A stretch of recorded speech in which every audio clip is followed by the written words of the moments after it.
The China-Pakistan nexus plays a central role in South Asian geopolitics. Beijing has been Islamabad's great economic hope and its most-trusted military partner. Before China became Pakistan's chief arms supplier in the 1990s, Pakistan relied on the US for higher-end defense equipment and assistance. This was a partnership born out of cooperation to oust the Soviets from Afghanistan in the 1980s. On the other hand, with CPEC and economic assistance, China's rise in Pakistan has been unstoppable. As Washington and Beijing's ties are hitting at an all-time low, Pakistan at present is caught in a diplomatic soup between the US and China.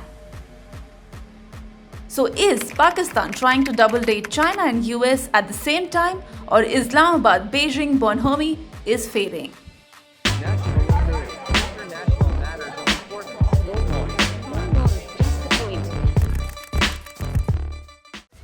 On September 27, the US reacted sharply to a suggestion on providing debt relief over devastating floods in Pakistan. I also urge our colleagues to engage China on some of the important issues of debt relief and restructuring so that Pakistan can more quickly recover from the floods. On many occasions, Washington, whose Cold War alliance with Islamabad has frayed, has repeatedly charged that China will reap the benefits while Pakistan will face unsustainable debt.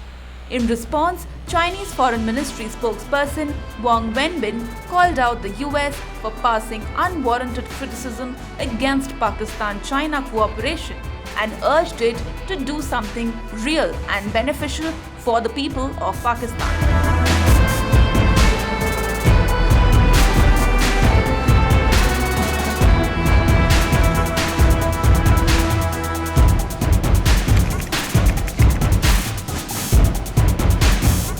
The extent to which China is on Biden's geostrategic radar was apparent on several occasions. Amidst escalating tensions between China and the United States, Pakistan has found itself in a tough spot. The US currently does not have a permanent ambassador in Pakistan as relations plumb their lowest ebb in 2 decades. With the Afghan conflict reaching its conclusion and shifting geopolitical commitments of the United States, Pakistan is pondering over the possibility of jumping the anti-China bandwagon and renewing its estranged relations.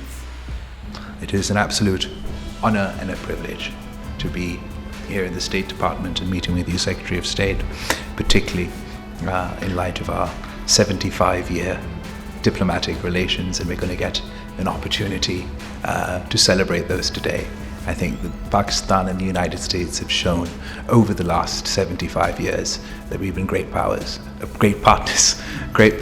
and we've achieved great things together. However, while delivering the talk in Washington, the Pakistani foreign minister also urged the United States and China to set aside their rivalry in order to fight against climate change. He also mentioned how US-China rivalry continued when the world confronted the COVID-19 pandemic.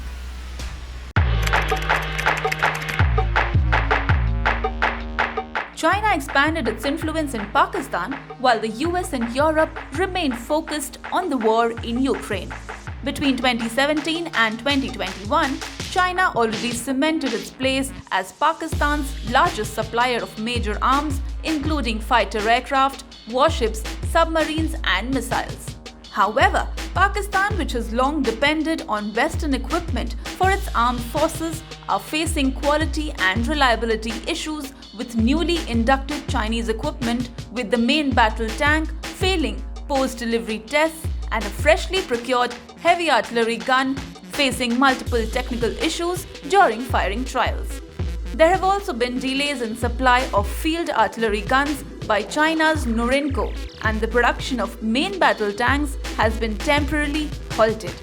Amid this failure, US found an opportunity, an allegation that Washington has always denied.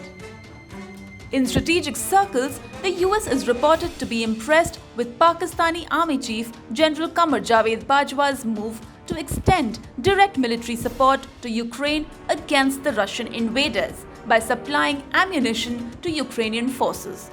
There are also reports that the US will withdraw its backing to the Financial Action Task Force to keep Pakistan under its grey list over terror funding. Strategic observers also say that the US's decision to resume defense cooperation with Pakistan is a message to India, since Washington was not happy with India's refusal to join the West's agenda of condemning Russian leader Vladimir Putin for the Ukraine invasion. In September, the Biden administration overturned the decision of his predecessor, Donald Trump, to suspend military aid to Pakistan. The United States approved a $450 million F-16 fighter jet fleet sustainment program for Pakistan. It is really for the United States today to reflect whether this, what are the merits of this relationship, what do they get by keeping it continuing. Because at the end of the day, for someone to say, I'm doing this because it is for counter-terrorism, when you are talking of an aircraft like the capability of the F-16, everybody knows, where they are deployed and what is the use and what is their capability. So, you're not fooling anybody by saying this. When External Affairs Minister Dr. Subramanyam Jaishankar met his American counterpart Secretary of State Antony Blinken in Washington, D.C. on September 27 for bilateral talks, he raised concerns about the recent F-16 maintenance package for Pakistan. Secretary Blinken clarified, highlighting the fact that it was not a new sale, but just a maintenance program that was justified to help Pakistan in its counter-terrorism efforts. To be very clear, and it's important, this is a sustainment program for F-16s that Pakistan has long had. These are not new planes, new systems, new weapons. It's sustaining what they have. We have a responsibility and an obligation to whomever we provide military equipment to make sure that it's maintained and sustained.